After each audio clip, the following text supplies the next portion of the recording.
જય શ્રી કૃષ્ણ, જય માતાજી. મિત્રો, જ્યોતિષ વિજ્ઞાનના આ વિશેષ કાર્યક્રમમાં આપનું સ્વાગત છે. જો તમારી રાશિ વૃષભ છે તો 2026નું વર્ષ તમારા માટે કોઈ બ્લોકબસ્ટર ફિલ્મથી ઓછું નથી.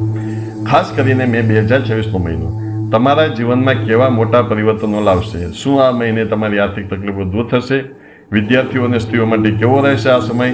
અને ક્યાં છે એ શાસ્ત્રોક્ત ઉપાયો જે તમારા ભાગ્યને ચમકાવી શકે છે?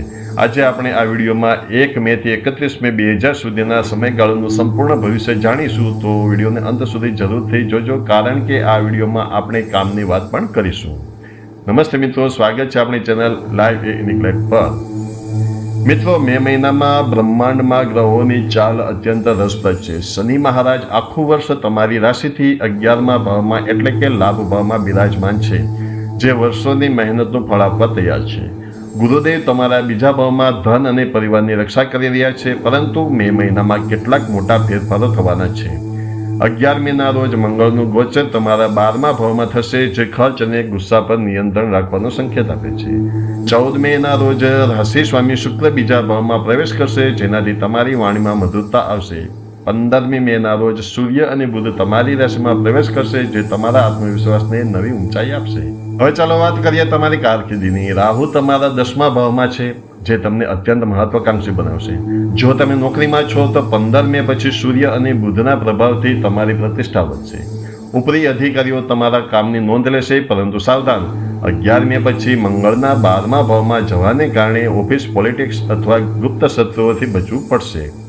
વેપારીઓ માટે આ મહિનો મધ્યમથી ઉત્તમ રહેશે. જો તમે ટેકનોલોજી, રિયલ એસ્ટેટ કે વિદેશ વેપાર સાથે જોડાયેલા છો તો અણધાર્યા લાભ થઈ શકે છે. નવા સાહસ માટે 7 મે 2026નું મુહૂર્ત શ્રેષ્ઠ છે. આર્થિક દ્રષ્ટિએ 2026માં તમારી પાસે ધનની કમી નહીં રહે. ગુરુની કૃપાથી આવકના નવા સ્ત્રોત ખુલશે. જૂના અટકેલા નાણાં પાછા મળી શકે છે. પરંતુ 15 મે સુધી સૂર્ય અને 11 મે પછી મંગળ 12મા ભાવમાં હોવાથી લક્ઝરી વસ્તુઓ કે ઘરના રિનોવેશન પાછળ મોટા ખર્ચના યોગ છે. દેવું લેવાનું ટાળજો અને રોકાણ કરતા પહેલા કોઈ નિષ્ણાતની સલાહ લેજો. વૃષભ રાશિની બહેનો માટે આ મહિનો સશક્તિકરણનો છે. 14 મે સુધી શુક્ર તમારી રાશિમાં હોવાથી તમારી સામાજિક પ્રતિષ્ઠા અને આકર્ષણમાં વધારો થશે. જો તમે કાર્યરત સ્ત્રી છો તો તમારી કાર્યક્ષમતાની પ્રશંસા થશે. પરિવારમાં તમારી ભૂમિકા મહત્વની રહેશે, પણ ચોથા ભાવમાં રહેલા કેતુને કારણે માતા કે સાસુઓ સાથે નાના મોટા મતભેદ થઈ શકે છે. ધીરજ અને સંયમ જાળવવો હિતાવહ છે. જે સ્ત્રીઓ વિદેશ જવા ઈચ્છે છે તેમના માટે મે મહિનો શુભ સમાચાર લાવી શકે છે. વિદ્યાર્થીઓ માટે મે 2026માં એકાગ્રતાની કસોટી થશે. મહિનાની શરૂઆતમાં બુધ 12મા ભાવમાં હોવાથી મન ભટકી શકે છે, પરંતુ 15 મે પછી બુધ તમારી રાશિમાં આવતા જ તમારી બુદ્ધિ તેજ થશે. કોઈ અઘરા વિષયો કે સ્પર્ધાત્મક પરીક્ષાઓની તૈયારી કરતા વિદ્યાર્થીઓએ માર્ચથી જૂન સુધીના સમયગાળાને પૂરો લાભ લેવો જોઈએ. વિદેશમાં અભ્યાસ માટે વિઝાની રાહ જોતા વિદ્યાર્થીઓને સફળતા મળવાની પ્રબળ શક્યતા છે. પરિવાર અને પ્રેમ સંબંધોની વાત કરીએ તો 14 મે પછી તમારું દાંપત્ય જીવન મધુર બનશે. જીવન સાથે કોઈ ધાર્મિક યાત્રા કે પર્યટન પર જઈ શકો છો. જોકે 11 મે પછી મંગળના પ્રભાવથી વાણીમાં કડવાશ ન આવે તેનું ખાસ ધ્યાન રાખજો. કૌટુંબિક સંપત્તિના વિવાદો જો ચાલતા હોય તો તેમાં ધીમી પણ સ્થિર પ્રગતિ જણાશે. સંતાન પ્રાપ્તિની ઈચ્છા રાખતા દંપતીઓ માટે જૂન પછીનો સમય વધુ સાનુકૂળ છે, પણ મે મહિનામાં પણ આયોજન કરી શકાય છે. આરોગ્યના મોરચે મે મહિનામાં સાવધાની રાખવી જરૂરી છે. 12મા ભાવના ગ્રહો ઊંઘમાં વિક્ષેપ કે આંખની બળતરા આપી શકે છે.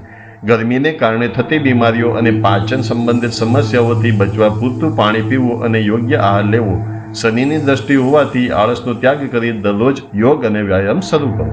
મિત્રો, તમારું રાશિ પર દર મહિનાની 20 તારીખે બપોરે 2 વાગ્યે આપણી ચેનલ લાઈવ ઇનિક્લેટ પર મળી જશે, જે જોવાનું ચૂકશો નહીં. હવે મિત્રો, નોંધ કરી લેજો મે મહિનાની કેટલીક ખાસ તારીખો. શુભ તારીખો છે 7, 15 અને 20 મે, જે નવી શરૂઆત માટે સારી રહેશે. 16મી મેના રોજ શનિ જયંતિ છે, જે વૃષભ રાશિ માટે અત્યંત મહત્વની છે. મિત્રો, હવે એક ખાસ ઉપાયો જે તમારે મે મહિનાને વધુ ફળદાયી બનાવશે. શુક્ર માટે દર શુક્રવારે ગાયને લીલું ઘાસ અથવા પાલક ખવડાવી, તેનાથી આર્થિક અવરોધો દૂર થશે. શનિ માટે 16 મેના રોજ શનિ જયંતિ છે, જે આ દિવસે જરૂરિયાતમંદોને કાળા અડદ તેલ કે કાળા કપડાનું દાન અવશ્ય કરવું. રાહુ કેતુ માટે દરરોજ ભગવાન ગણેશને દુર્વા અર્પણ કરી ઓમ ગમ ગણપતિ નમઃનો જાપ કરવો. માનસિક શાંતિ માટે દર શનિવારે કીડીઓને લોટ અને ખાંડ નાખી એટલે કે કીડિયારું પૂરવું તથા ચાંદીનો ટુકડો હંમેશા પાકીટમાં રાખવો. તો મિત્રો મેં 2026નો મહિનો તમારા માટે પ્રગતિ અને પડકારોનો સંગમ છે. બસ થોડું આયોજન કરો અને આ ઉપાયો કરો, તેનાથી તમે આ મહિનાને યાદગાર બનાવી શકો છો. જો તમને આ માહિતી ગમી હોય તો વિડીયોને લાઇક કરો અને તમારા વૃષભ રાશિના મિત્રો સાથે શેર કરો. આવી જ જ્યોતિષી જાણકારી માટે અમારી ચેનલને સબસ્ક્રાઇબ કરવાનું ભૂલતા નહીં. જય શ્રી કૃષ્ણ, જય માતાજી.